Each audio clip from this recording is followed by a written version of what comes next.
ഞാൻ കുവൈറ്റിൽ ഒരു പ്രാവശ്യം പോയപ്പോൾ ഒരു സഹോദരി അവർ ഡൈവോഴ്സ് ആകാൻ പോകും. കാരണം ഈ ഭർത്താവ് വിശ്വാസത്തിൽ വന്നു, ഭാര്യ വിശ്വാസത്തിൽ വന്നിട്ടില്ല. അതുകൊണ്ട് തന്നെ ഭാര്യ ഇതിനെ വിമർശിക്കും, സഭായോഗത്തിന് പോകാറില്ല. പാസ്റ്റർ പറഞ്ഞു, നിനക്ക് കൈക്ക് എല്ലില്ലാത്തത് കൊണ്ടാണ് നിന്റെ ഭാര്യ വരാത്തത്.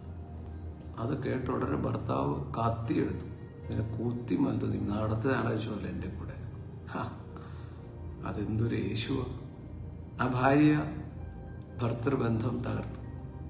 ഞാൻ കണ്ടിട്ടുള്ള, ഞാൻ ആരെയും കുറ്റം പറയുകയല്ല, ദൈവവേല എന്ന് പറഞ്ഞ എല്ലാം വിറ്റുപെറുക്കി അതിനുള്ള കൃപ നിനക്കുണ്ടെങ്കിൽ ചെയ്തോണം.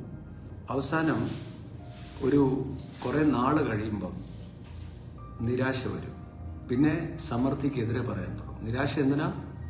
എല്ലാം പോയി, കുടുംബവും പോയി, പൈസയും പോയി. അല്ല വായിച്ചേ, തനിക്കുള്ളവർക്കും സ്വന്തം കുടുംബത്തിന് കരുതാത്തവന് തിമോത്തിക്കെഴുതിയ ലേഖനവും തീത്തോസിന് എഴുതിയ ലേഖനം ശുശ്രൂഷകർ മുഴുവൻ വായിച്ചിരിക്കണം. പ്രായോഗിക ശുശ്രൂഷയ്ക്കുള്ള അഡ്വൈസാ. 1 തിമോത്തി 5:8 വായിച്ചേ. തനിക്കുള്ളവർക്കും സ്വന്തം കുടുംബക്കാർക്ക് വേണ്ടി കരുതാത്തവൻ വിശ്വാസം തള്ളിക്കളഞ്ഞ് അവിശ്വാസി കരുതുന്നുണ്ട് ഇതിനേക്കാളും കൂടുതൽ. അവിശ്വാസിയെക്കാളും അധർമ്മിയായി തീർന്നു വിശ്വാസി, കരുതാത്ത വിശ്വാസി. സ്വന്തം കുടുംബത്തിന് കരുതാത്തവൻ.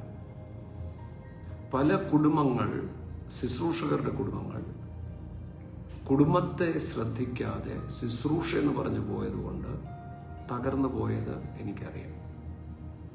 ശുശ്രൂഷിക്കണം, പക്ഷെ ഭാര്യയുമായിട്ട് ഭർത്താവുമായിട്ട് സമയം ചെലവഴിക്കേണ്ടത് ആണ് ആദ്യത്തെ പ്രധാനപ്പെട്ട ആവശ്യം. ചിലര് അങ്ങോട്ട് വിശ്വാസം പറഞ്ഞ് വിവാഹം കഴിക്കാതിരിക്കാൻ തീരുമാനിക്കുക. ദൈവത്തിന് അതല്ല പദ്ധതി. കാര്യം Satan can tempt you and destroy you. So കുടുംബജീവിതത്തിൽ ഏറ്റവും അധികം ശ്രദ്ധ വേണം. ശുശ്രൂഷകരോട് ഞാൻ പറഞ്ഞു. അതിൻ്റെ കാരണം പലപ്പോഴും ശുശ്രൂഷകർ മൊബൈൽ ഫോൺ എടുത്തു കഴിഞ്ഞാൽ, അല്ലെങ്കിൽ ഫോൺ കോൾസ് എടുത്തു കഴിഞ്ഞാൽ, നമ്മുടെ ധാരണയാണ് ആരെങ്കിലും നമ്മളെ വിളിച്ചാൽ എടുത്തില്ലെങ്കിൽ അവർക്ക് എന്തെങ്കിലും പറ്റിയാലോ. ഒന്നും പറ്റത്തില്ല.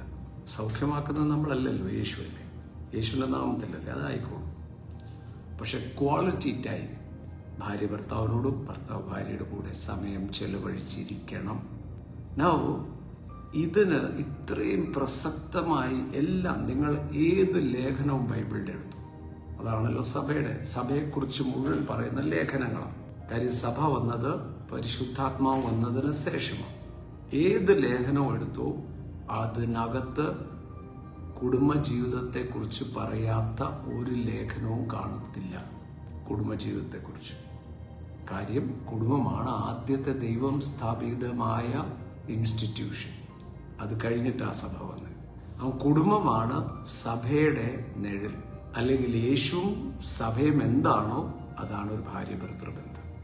ഓർത്ത് എത്രമാത്രം പ്രസക്തമാണ് കുടുംബജീവിതത്തിൽ. പരിശുദ്ധാത്മാവോട് രേഖപ്പെടുത്തിയിരിക്കുകയാണ്. നിങ്ങൾ പ്രാർത്ഥനയ്ക്ക് ഉപവാസത്തിനും സമയം ചെലവഴിക്കാൻ പോകുന്ന മുമ്പേ പരസ്പരം സമ്മതം വാങ്ങിച്ചിട്ടേ ചെയ്യാവുള്ളൂ. പരസ്പരം സമ്മതം ചോദിച്ചിട്ടേ അതിന് സമയം വേർതിരിക്കാവുള്ളൂ. അതിൻ്റെ അർത്ഥം എന്താ? അത്രയും വില ദൈവം കുടുംബജീവിതത്തിൽ കൽപ്പിക്കുന്നുണ്ട്. നൗ അവിടെ ഭാര്യയല്ല കർത്താവ് വലുതെന്നോ ഭർത്താവല്ല കർത്താവ് അല്ല. ദൃശ്യമായ ലോകത്തിൽ ഭാര്യ ഭർത്താവിന് കീഴ്പ്പെടണം, ഭർത്താവോ ഭാര്യയെ സ്നേഹിക്കണം. അത് കഴിഞ്ഞിട്ടേ ഉള്ളൂ സഭ, അത് കഴിഞ്ഞിട്ടേ ഉള്ളൂ ശുശ്രൂഷ, അത് കഴിഞ്ഞിട്ടേ ഉള്ളൂ എന്തും.